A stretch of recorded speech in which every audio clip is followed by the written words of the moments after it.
B, C, D 고발진 친 거 스크라 빠빠빠까까까 스크라 빠빠빠 내가 빠빠빠라빵 스키야 핑퐁. Halo semuanya, kembali lagi di channel Info Anime. Kali ini kami akan mereview manga Kimetsu no Yaiba.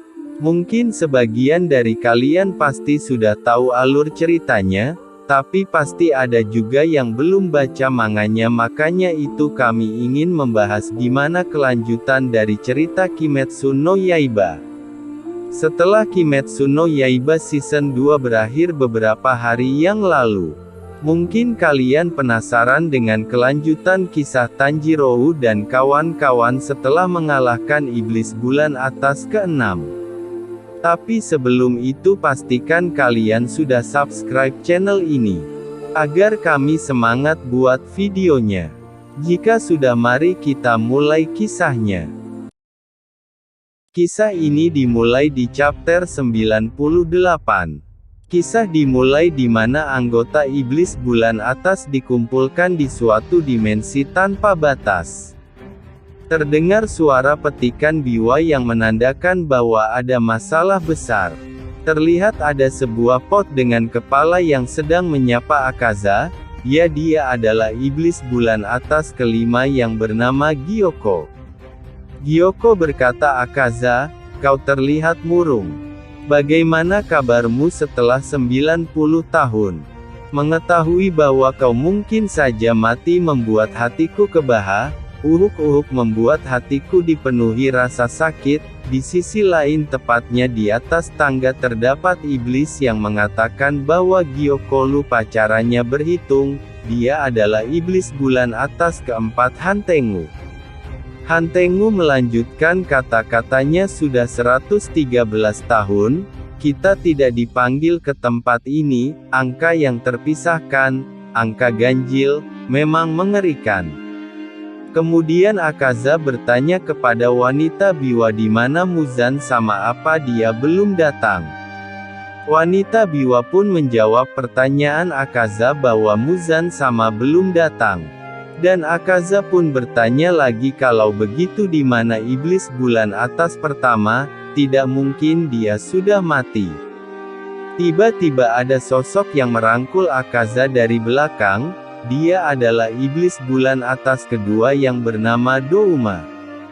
Douma pun memuji pot barunya Gyoko. Kemudian tak lama setelah Douma berbicara dengan Gyoko, Akaza pun langsung memukul wajah Douma tepat di bagian mulutnya karena Akaza tidak suka kalau tangan Douma berada di pundaknya. Douma pun memuji pukulan Akaza, karena pukulannya lebih kuat semenjak kita bertemu terakhir kalinya. Setelah itu wanita biwa mengatakan bahwa iblis bulan atas pertama sudah datang pertama kali, ia bernama Kokushibou. Ia mengatakan bahwa Muzan sama sudah datang. Kemudian Muzan berkata sambil meracik obat-obatan bahwa Gyutaro sudah mati. Jumlah iblis bulan atas telah berkurang. Douma pun meminta maaf karena dia telah memperkenalkan Gyutaro, dan Douma pun bersedia mencungkil bola matanya sebagai permintaan maaf. Tapi Muzan tidak ingin bola matanya dan ia sudah menduga bahwa Gyutaro akan kalah. Karena Gyutaro masih memiliki sisi kemanusiaan, makanya Gyutaro kalah. Kemudian Muzan mengatakan bahwa keluarga Ubuyashiki belum punah, dan bagaimana dengan bunga lili laba-laba biru. Setelah itu Muzan mengerutkan wajahnya sambil mengatakan bahwa selama ini iblis bulan atas itu gunanya buat apa? Setelah mendengar perkataan Muzan sama, sontak para iblis bulan atas menundukkan wajahnya. Suasana pun langsung menjadi hening. Setelah itu Gyoko mengatakan bahwa dia sudah mendapatkan informasi beberapa saat yang lalu, Informasi tersebut bisa membuat impian Muzan sama menjadi selangkah lebih dekat. Kemudian Muzan pun mencekam kepala Gyoko dengan emosi marah bahwa Muzan benci dengan yang namanya perubahan, baik itu perubahan dalam tubuh, emosi, karena menurut Muzan perubahan itu ibaratkan degradasi, sebuah kemunduran. Setelah itu Muzan melepaskan kepala Gyoko. Dan Muzan meminta para iblis bulan atas buat melayaninya karena dia telah memanjakan para iblis bulan atas. Gyoko pun disuruh Muzan buat memastikan informasinya bersama Hantengu. Setelah itu Douma sontak menanyakan kepada Gyoko tentang informasi yang didapatkannya dan ia meminta untuk pergi bersamanya. Kemudian tepat di belakang Douma, Akaza langsung memukul wajah Douma sampai hancur. Akaza mengatakan, "Apa Muzan sama memberimu perintah? Lenyaplah." Chapter 98 berakhir sampai di sini. Oke, mari kita lanjutkan ke chapter 99. Cerita dimulai setelah Akaza memukul wajah Douma sampai hancur. Setelah memukul wajah Douma, tangan Akaza langsung putus karena perbuatan dari iblis bulan atas pertama, Kokushibou. Menurut Kokushibou, Akaza sudah berlebihan. Tapi hal itu tidak dipermasalahkan oleh Douma dan Kokushibou pun memberi saran kepada Akaza kalau Akaza benci dengan Douma maka lakukan pertarungan darah buat bertukar posisi dengan Douma. Douma pun membalas perkataan Kokushibou bahwa meskipun Akaza melakukan pertarungan darah tetap saja Akaza tidak bisa mengalahkan kami karena menurut Douma, dia lebih sukses bisa mencapai posisi lebih tinggi karena Douma menjadi iblis setelah Akaza, dan wajah Kokushibou diperlihatkan. Ia memiliki 6 mata. Setelah itu Kokushibou langsung pergi. Kemudian Akaza langsung pergi juga. Dan Gyoko meminta Hantengu buat membawanya ke tempat yang sama. Setelah itu Douma mengajak wanita Biwa tapi ia ditolak dan mengembalikan Douma ke tempatnya.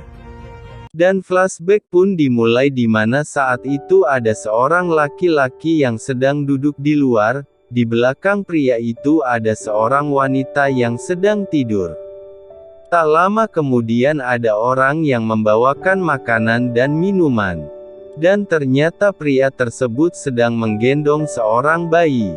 Dan orang yang membawakan makanan tadi sangat mirip dengan Tanjiro dan merupakan ayah dari bayi tersebut.